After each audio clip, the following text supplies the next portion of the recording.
옆집 사람이 이 땅으로 들어오려면 도로를 사용해야 하는데 자신이 그 도로의 주인이라고 하더라고요. 그래서 1년에 60만 원씩을 받고 도로 사용을 허가하겠다라고 저한테 먼저 그렇게 이야기했습니다.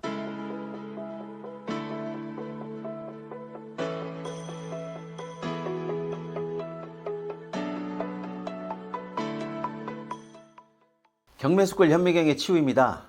구독과 알림 설정은 잊지 마시고 먼저 한번 눌러주세요. 유튜브 구독자는 제가 힘을 내게 하는 원동력이 됩니다.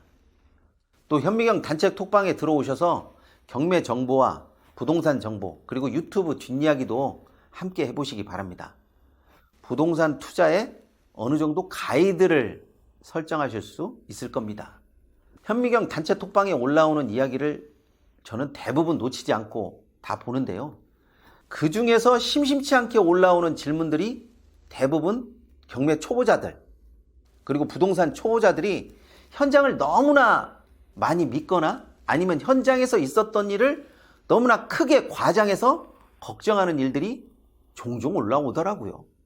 이런 걱정들은요, 경험이 쌓이면 자연스럽게 체득되어서 해결되는데 사람마다 이런 사소한 것 때문에 결정을 쉽게 내리지 못해서 너무나 안타깝게 되더라고요.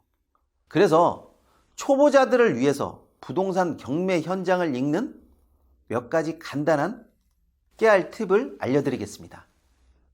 부동산 경매에서는요, 항상 자신이 보고 느낀 것을 최우선으로 합니다. 당연히 그렇게 해야 하고 그렇게 하는 것이 정석입니다. 물론 믿을 만한 사람 그리고 신뢰할 만한 사람의 의견을 듣는 것도 좋습니다. 그렇지만 최종적인 결정은 어디까지나 투자자 본인이 판단해야 되는 거죠. 그래서 정보를 얻고 정보를 분석하고 이런 거에 대한 눈썰미를 얻으려고 노력을 해야 하는 것이 어떻게 보면 당연한 겁니다.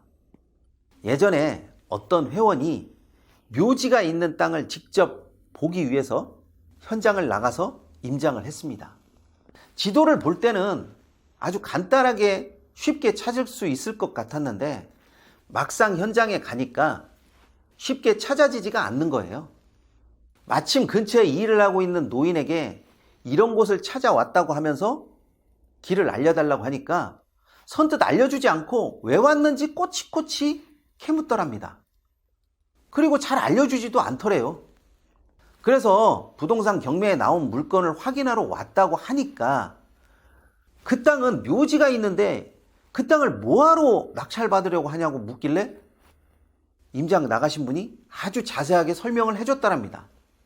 노인은 가타부타 이야기를 하지 않고 그냥 듣고만 있다가 그래서 나중에 얼마를 써서 낙찰받을 것이냐고 그렇게 묻길래 그 노인에게 무슨 악감정이 있는 것은 아니니까 그냥 사심 없이 나는 얼마를 쓸 것이라고 그렇게 이야기를 해줬답니다. 이 이야기를 듣고 예상했겠지만 나중에 경매 법원에서 그 노인이 짠 하니 등장을 하는 거죠. 그리고 그 물건을 휙 하고 낚아채 가는 거죠. 하도 어이가 없어서 그 땅 묘지가 있어서 좋지 않은 거 아니었어요? 하고 회원이 쫓아 나오면서 물었더니 노인이 씩 웃으면서 이렇게 이야기했답니다. 그 묘지는 오래전에 이장을 하고 거기에서 남은 흙을 쌓아놓은 가짜 분묘야. 당신이 말한 대로 나도 돈이나 한번 벌어보자고 이렇게 말하면서 사라졌답니다. 회원이 닥쳤던 게 지붕 쳐다보듯이 노인이 사라진 길을 한참이나 쳐다봤었답니다. 어떠세요? 그냥 웃고 말 수 있는 일이지만 생각을 한번 잘해보세요. 현장에서 만나는 사람이 물건에 대해서 좋은 이야기를 쏟아낸다? 이렇게 되면요, 그 물건은 좋은 물건이 아니라는 이야기예요. 왜냐? 현장에 있는 사람은 그 물건을 얼마나 많이 쳐다봤겠어요. 우스갯소리로 낙찰 받고 현장에 갔을 때 정말 낙찰을 잘 받았다고 칭찬하고 좋아하면요, 잔금을 납부해야 하는 것을 정말로 심각하게 고민해야 합니다. 이것은 진짜로 뭔가 심각한 하자가 있다라는 이야기거든요. 반대로 현장에서 만나는 사람마다 그런 쓰레기 물건을 왜 받았냐는 둥, 저런 물건은 아무런 가치가 없다는 둥, 이렇게 깎아내리는 이야기를 여러 사람에게 계속 들으면요, 정말 속으로는 쾌재를 부르면서 기뻐해야 합니다. 아, 이 사람들이 다 아까워하고 있구나, 이렇게 생각하시면 됩니다. 이것이 무슨 깨알 팁이냐라고 말할 수도 있겠지만, 현장에서 욕을 하는 사람, 큰 소리로 나무라는 사람, 이런 사람들을 만나면요, 아, 내가 물건 선택을 아주 잘했구나, 내 안목이 상당히 좋아졌구나, 이렇게 생각해도 저는 틀린 것이 아니라고 봅니다.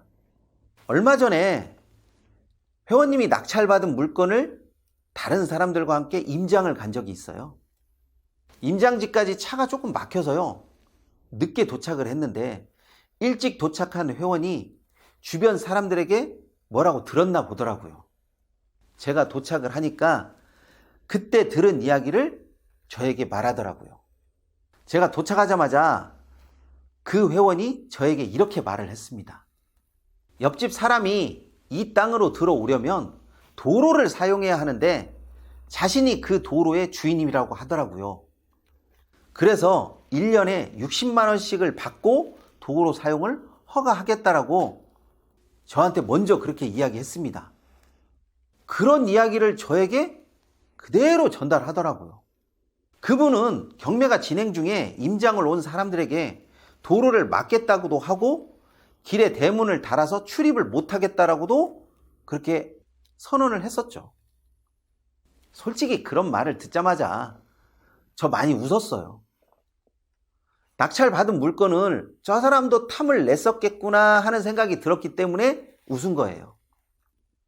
아니나 다를까 그분과 이야기를 해보니까 그 물건의 입찰을 그분도 하셨더라고요. 그리고 2등으로 폐차를 했다라고 합니다.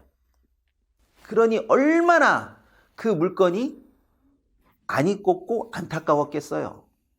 나중에 그분과 협상하면서 이야기를 해보니까요, 도로 사용료라는 이야기는 전혀 하지 않아요. 그 이야기는 쏙 빼놓고 전혀 다른 이야기를 했어요. 바로 옆에 자신의 건물이 있으니까 토지를 조금 사용해도 되겠냐, 그렇게 말하길래 그렇게 하시라고, 대신에 토지 정비를 위한 중장비가 지나갈 수 있도록 길을 좀 내달라고 하니까 흔쾌히 그렇게 하겠다고 하시더라고요. 그러면서 고맙다고 자신이 직접 키운 농산물을 봉지에 싸주더라고요. 그분이 왜 다른 이야기를 했다고 생각하세요? 어떻게 보면 뻔한 말바꾸기인데 왜 그랬다라고 생각하십니까? 듣고 보면 뻔한 이야기지만 서운한 감정을 가지고 이야기할 수도 있겠죠. 그렇지만 그런 이야기를 하기 전에 이익을 포기하면서까지 낙찰자에게 각을 세울 필요는 없었기 때문이라고 생각해요. 자신도 낙찰자의 토지가 약간은 필요했고 그렇기 때문에 조금 더 고분고분해졌다라고 생각하는 거거든요. 만약 낙찰자가 낙찰받은 물건과 아무런 관련이 없다면 죽이 되든 밥이 되든 솔직히 아무 상관 안 했을 거예요. 초보자들은요, 현장을 냉정하게 보지를 못하죠. 작은 것을 크게 보기도 하고요, 큰 것을 쉽게 지나치기도 합니다. 그런데 현장 경험이 좀 쌓이면요, 쿵 하면 척이라고 벌써 어떤 의도로 상대방이 이런 말을 하고 왜 나한테 접근하는지 다 알 수가 있어요. 아, 그리고요, 현장에서 만나는 주변 사람들, 소똥이, 개똥이, 말똥이, 이런 분들 음료수라도 하나씩 드리면서 아주 친절하고 상냥하게 대해 주십시오. 경매 낙찰받은 물건을 영원히 가지고 있을 수는 없습니다. 자신을 제외한 누구든 다음 매수자가 될 가능성이 있다는 사실을 아주 명심하시기 바랍니다. 제 경험에 의하면요, 다음 매수자들은요, 그렇게 멀지 않은 곳에서 낙찰자가 뭘 하는지 아주 꼼꼼하게 낙찰을 하더라고요. 현미경에서는요, 현장 경험과 살아있는 지식을 얻기 위해서 매달 회원님과 함께 임장을 가고 있습니다. 그곳에서 뛰어난 안목을 출현시킬 가능성을 보이는 회원님이 제가 보기에는 점점 늘어나더라고요. 어떻게 함께 임장을 가보시겠습니까? 이번 영상은 여기까지 하도록 하겠습니다.